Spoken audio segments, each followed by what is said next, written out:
Et bonjour à tous. Vous êtes probablement pas posé la question encore, mais permettez-moi de la poser pour vous. À quel point vous êtes calé sur votre sujet d'expertise, entre gros guillemets, ou sur les sujets que vous voulez maîtriser?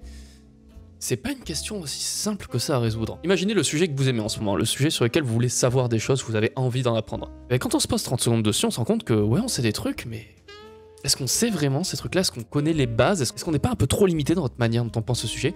Est-ce qu'on peut se considérer comme un expert? Ou est-ce qu'on a la prétention de devenir un expert? Et si oui, à quel point on en est proche? C'est pas des questions très simples et aujourd'hui on va voir ensemble une méthode, une technique qui se fait assez rapidement et qui permet tout aussi rapidement de voir à quel point on en sait sur un sujet, de voir les limites de notre connaissance sur ce sujet-là et sur les sujets adjacents, pardon, de voir finalement tout ce qu'on ne sait pas, de mettre un point sur tout ce qu'on ne sait pas et peut-être d'élargir notre compréhension et notre vision de ce sujet. Bonjour à tous, donc je m'appelle Maverick Monnier-Ibanez, je suis doctorant en deuxième année de thèse et je suis spécialisé dans la santé animale, plus précisément dans le microbiome des veaux, des jeunes bovins.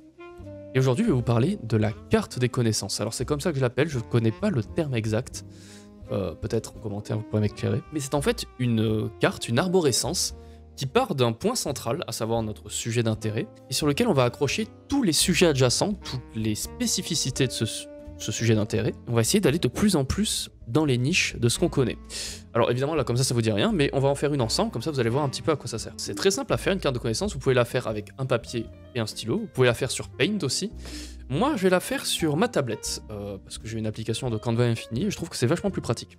Donc on va créer ensemble un nouveau tableau, je vais pas lui donner de nom parce qu'on s'en fout, et on va faire ensemble une carte des connaissances. Alors, moi comme je vous ai dit, j'ai pour prétention de devenir expert en santé animale, et plus précisément sur la santé des bovins. En tout cas sur un sujet spécifique qui est le microbiome des bovins. Donc on va faire une carte de ce sujet-là ensemble, mais vous pouvez la transposer à n'importe quel autre sujet qui vous intéresse. Et c'est ça qui est intéressant, c'est ça qui est pertinent, pardon, c'est que vous pouvez faire ça sur n'importe quel sujet. Nous on va le faire ensemble sur mon sujet de thèse, donc à savoir d'un côté les veaux ou les bovins, et le dernier aussi, voilà, le dernier sujet si on veut vraiment être spécifique, c'est les BRDC, qui sont les maladies sur lesquelles je travaille. Maladies respiratoires, c'est pas le sujet. Maintenant, on va dive ensemble sur ce qu'est vraiment une carte de connaissance, sur quoi ça consiste. Donc je vais déplacer un petit peu veaux parce que là je l'ai mis un peu proche. Et alors les veaux, finalement quand je pense à veaux, quand je pense à mes connaissances sur les veaux, qu'est-ce que je sais? Qu'est-ce que je sais? Qu'est-ce que je veux savoir? Alors déjà, quand je pense aux veaux, je pense effectivement à l'industrie bovine. Parce que les veaux, ce sont des animaux d'élevage, c'était des bêtes de somme aussi avant, mais c'est plus trop le cas. Et donc l'industrie bovine. L'industrie bovine, est-ce qu'il y a des stats que je voudrais savoir? Quelles sont par exemple la quantité de veaux qu'on élève en France, mais aussi pourquoi pas en Europe et dans le monde? Et du coup, France, Europe, monde, est-ce que... parlons par exemple des élevages, mais aussi de la consommation de la viande bovine, ou des produits bovins de manière générale. Et d'ailleurs, quand on parle de consommation, eh ben, il y a effectivement la viande, mais il y a aussi les abats, il y a aussi les produits comme par exemple le lait. Et ben, finalement, quels sont les stats de tout ça? Les stats donc d'élevage, de consommation, mais aussi de production. Et vous voyez que là déjà, rien qu'en démarrant, on est parti très très vite dans une petite niche. Finalement, là je mets des mots sur des aspects de ce sujet qui m'intéresse, à savoir les veaux, et je viens me poser la question, qu'est-ce que je sais, qu'est-ce que je ne sais pas? Je vais partir sur une autre direction, juste pour vous illustrer à quel point on peut partir très vite dans toutes les directions qu'on veut. Là, je pense aux veaux, donc effectivement des veaux, ce sont des bovins. Jusque-là, on est bon d'ailleurs, hein, on parle de l'industrie bovine, donc on est toujours dans le thème. Mais les bovins, ben, finalement, qu'est-ce que c'est? Quelles sont les différentes espèces de bovins? Mais ok, c'est des bovins, mais finalement, au niveau de leur anatomie, ça ressemble à quoi un bovin? Je veux dire, quel est le squelette? Est-ce qu'ils ont des os particuliers? Outre les cornes par exemple, et finalement, quand bien même ils n'auraient pas des os particuliers dans leur squelette, eh ben, qu'est-ce que je sais de leur squelette? Est-ce que j'arriverai à reconnaître une épaule de veau d'une épaule d'un autre animal par exemple? Et ok, il y a l'anatomie d'un côté, mais il y a aussi par exemple les organes. On sait que les bovins, ce sont des ruminants. Déjà, on peut se demander par exemple, on va remettre ici bovin, c'est quoi un ruminant? Parce que ça, je suis pas sûr de savoir ce que c'est. Et parmi les organes, effectivement, on sait qu'il y a plusieurs estomacs. Mais lesquels, tu vois? Quels sont les détails des estomacs? Et vous voyez que juste en partant du point central, donc le point veau, pardon, ici, eh ben on est parti dans deux directions complètement opposées. D'un côté, on est parti vers l'industrie bovine, et finalement tout ce qui se passe d'un côté production, élevage, consommation, etc. Et de l'autre, on est parti sur un aspect plus scientifique et fondamental. Qu'est-ce qu'un bovin? Quelle est son anatomie? Quelles sont ses particularités au niveau de ses organes, etc. On peut aussi se demander, par exemple, quel est l'âge de maturité des bovins. Parce que nous, on est des enfants pendant longtemps, puis ensuite on devient des adolescents, et ensuite on devient des adultes. Mais les bovins, peut-être qu'ils deviennent adultes plus vite, peut-être qu'ils peuvent se reproduire plus vite. À quel âge ils meurent, par exemple, etc. Et c'est ça une carte de connaissance. C'est on part sur un sujet de base, et on se pose des questions auxquelles on aimerait avoir les réponses, plus ou moins proches de ce sujet. Là, j'étudie les veaux, mais je suis pas sûr de bien connaître l'industrie bovine, je suis pas sûr de bien connaître ce qu'est un bovin, quelle est leur anatomie, etc. Et je fais une arborescence en listant finalement tout ce que j'aimerais bien savoir. Donc quels sont les stades de l'industrie bovine? Là, finalement, les stades de consommation, d'élevage. D'ailleurs, dans la consommation, la viande et les abats, qu'est-ce qu'on récupère? Donc là, je me pose des questions plus d'un niveau boucherie. Alors que là, les stats, bon, c'est plus des questions de production et d'industrie. Et finalement, élevage et consommation, c'est aussi des questions de logistique. Vous voyez? Et c'est ça que j'entends par devenir expert d'un sujet, c'est qu'on ne connaît pas juste le point focal sur lequel on travaille. Là, moi, je travaille sur le lien entre veaux, microbiome et maladies respiratoires. Et finalement, on attendrait de moi que de connaître ces aspects-là. Et pourtant, j'ai pour volonté de devenir expert dans ce domaine, donc je me pose des questions qui gravitent autour de ce domaine. On va partir d'un autre exemple, peut-être, qui va aussi vous parler, parce que là, on a parlé que des veaux, enfin... va vous parler, je sais pas, moi en tout cas ça me parlait, on va parler du microbiome. Est-ce que vous savez ce que c'est que le microbiome? Moi, fatalement, je sais, ce sont les micro-organismes qui sont en interaction avec un hôte. On peut appeler ça comme ça le microbiome. Alors d'ailleurs, ça serait plutôt le microbiote, parce que le microbiome, c'est pas seulement les micro-organismes et l'hôte, mais c'est l'association des deux. C'est du détail, on s'en fout. Mais, voilà.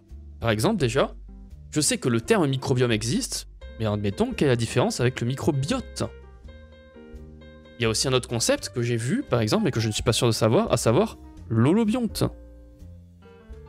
Qu'est-ce que c'est que ce concept-là? J'ai entendu parler de probiotiques et de prébiotiques. Prébio. Qu'est-ce que c'est que ça? Le microbiome, d'ailleurs, le microbiome. Là, en l'occurrence, chez les veaux, on l'a parlé, on connaît effectivement la flore intestinale. Mais il y a aussi, par exemple, la flore respiratoire. Il y a aussi, par exemple, la flore vaginale, il y a la flore du lait, etc. Il se passe plein de choses.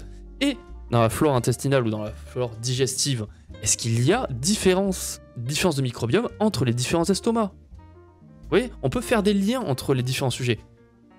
Et à force de me poser ce genre de questions, voilà, là, ma map des connaissances ne ressemble à rien, évidemment, parce que je l'ai fait à la va-vite et elle est un petit peu bordélique. Mais c'est finalement ça qui est important. Une carte des connaissances n'est pas réellement censée être propre. Elle est censée partir dans tous les sens, parce que les connaissances, elles sont toutes imbriquées les unes avec les autres et elles partent dans tous les sens. Et on est censé pouvoir faire des liens entre eux. Et vous voyez que, finalement, on se rend compte que, en faisant une carte des connaissances, on part vite en couille. Là, je me suis même pas encore intéressé au BRDC. Qu'est-ce que c'est? BRDC, c'est maladie respiratoire. Donc il y a un lien qui est provoqué par des virus et des bactéries. Quelles sont les... Et là, les questions que je peux me poser, c'est lesquelles sont les plus fréquentes, quelles associations sont les plus fréquentes, est-ce qu'il y a des traitements, patati patata. Et l'idée, c'est pas tellement d'avoir les réponses à toutes les questions, même si à terme ce serait ça. L'idée, ce serait plutôt de se poser toutes les questions. Et une fois qu'on s'est posé toutes les questions, on peut se focaliser sur une branche. Là, par exemple, récemment, je me suis déjà fait cette carte de connaissance sur les veaux, donc j'avais un peu une idée d'où je voulais aller. Je me suis dit, putain, je travaille sur l'industrie bovine, mais je n'y connais rien à l'industrie bovine, donc je vais me poser des questions. Et en posant des questions sur les stats, notamment en France, eh bien, je me suis rendu compte que je n'avais aucune idée des différents cheptels. Quels étaient d'ailleurs les différents cheptels? Je ne savais pas qu'il existait des cheptels allaitants, des cheptels laitiers. Je ne connaissais pas la différence, je ne savais pas à quel âge les veaux étaient transportés d'un cheptel à l'autre, à quel âge ils allaient peut-être à l'abattoir, ou à quel âge ils allaient en traître.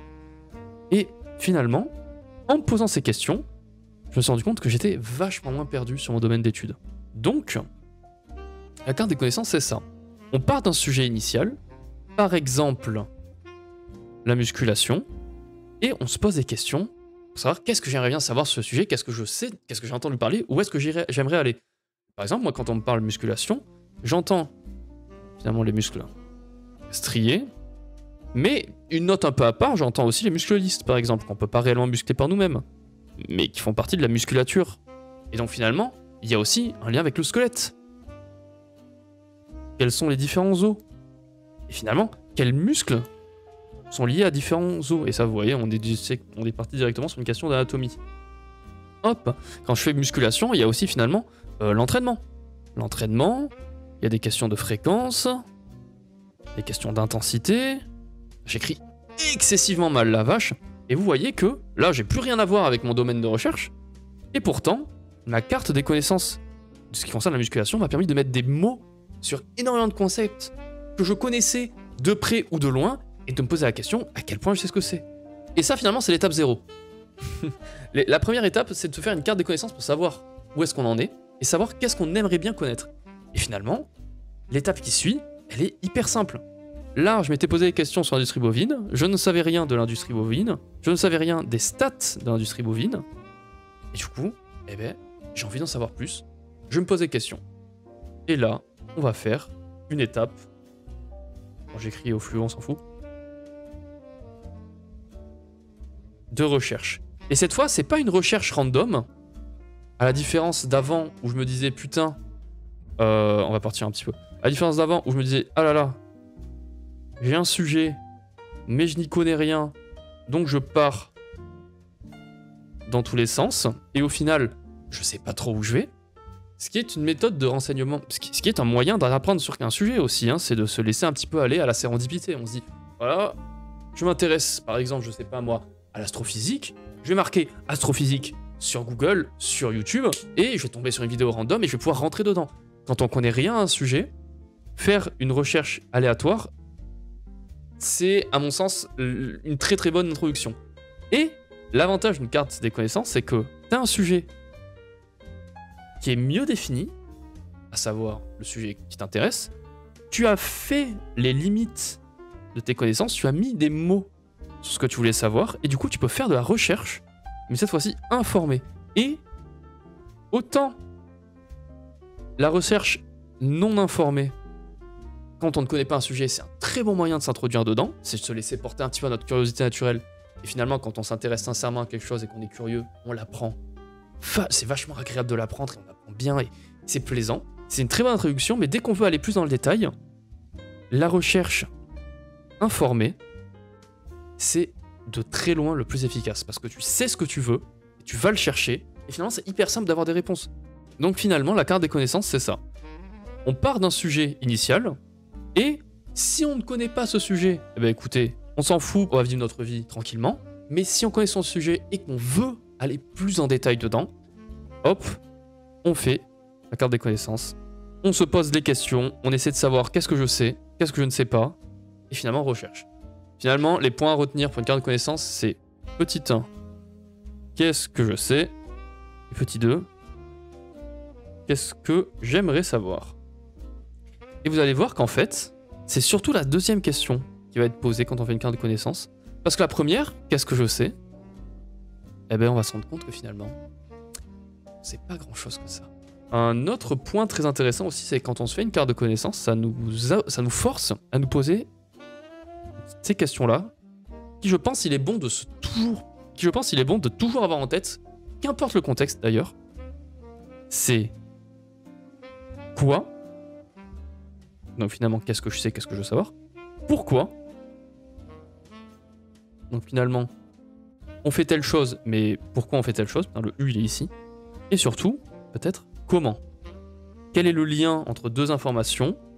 Comment on passe de cette étape à cette étape-là, etc. Se poser ces trois questions-là, on se pose naturellement quand on fait une carte de connaissances, mais de manière générale, c'est finalement la clé pour développer une expertise. Parce qu'une expertise, c'est simplement une accumulation de connaissances dans le temps, et surtout des connaissances pertinentes. Mais pas forcément tout le temps, d'ailleurs. Connaissances pertinentes. Au moins pour avoir les bases, et ensuite, un vrai expert, il arrive à faire des parallèles entre différents sujets, à trouver lui-même, des pertinences entre différents sujets qui ne sont pas forcément pertinents de base. Donc l'expertise, c'est l'accumulation de connaissances par rapport au temps, alors connaissances pratiques et théoriques, on s'entend, et comment on acquiert ces connaissances, en se posant toujours les questions quoi, pourquoi, comment, en étant curieux finalement, et comment devenir curieux d'un sujet, comment se rendre compte de toutes les choses qui gravitent autour et qu'on aimerait savoir, en faisant, hop là, une carte de connaissances. Voilà, c'était mon TED Talk, merci à tous, j'espère que vous pourrez, vous donnerez une chance à la carte de connaissances, et ça peut vraiment s'appliquer à n'importe quel sujet, hein. J'ai arrêté de diverger. J'espère que vous trouverez une valeur à la carte des connaissances, une valeur aussi intéressante que moi en tout cas, parce que je trouve vraiment que c'est exceptionnel comme outil. C'est exceptionnel parce que non seulement ça permet de savoir où on en est, ça permet de savoir où on veut aller, et surtout un truc qui n'est pas forcément évident, c'est qu'on tire une énorme confiance en soi une fois qu'on a fait la carte des connaissances. Parce que on sait où on est. Et savoir où on est, c'est exceptionnel pour la confiance en soi. Bref, la carte des connaissances, ça donne une confiance en soi exceptionnelle. Et ça permet, à terme, de devenir un expert sur un sujet. Voilà, j'espère que vous avez kiffé cette vidéo. Je vous invite réellement à donner une chance à la carte des connaissances. On va voir ensuite, dans de prochaines vidéos, si vous le voulez bien sûr, comment, eh bien, après avoir fait des recherches, on peut s'assurer de conserver des connaissances et finalement de pouvoir faire les liens entre elles. Toujours dans l'objectif, bien sûr, de devenir un expert dans n'importe quel sujet. Donc voilà, merci d'avoir suivi cette vidéo jusqu'au bout. Faites sincèrement une carte de connaissances sur n'importe quel sujet et dites-moi si ça vous a intéressé ou si vous aimeriez que j'aille plus en détail sur certains aspects parce que je fais cette vidéo à la volée, il n'y a pas de script, ça part dans tous les sens. Et ce serait dommage quand même que je vous donne pas toutes les infos. Donc bref, on se revoit pour une prochaine, peut-être, un jour, dans 6 mois, on sait pas. On se revoit à la prochaine, d'ici là portez-vous bien et des gros bisous.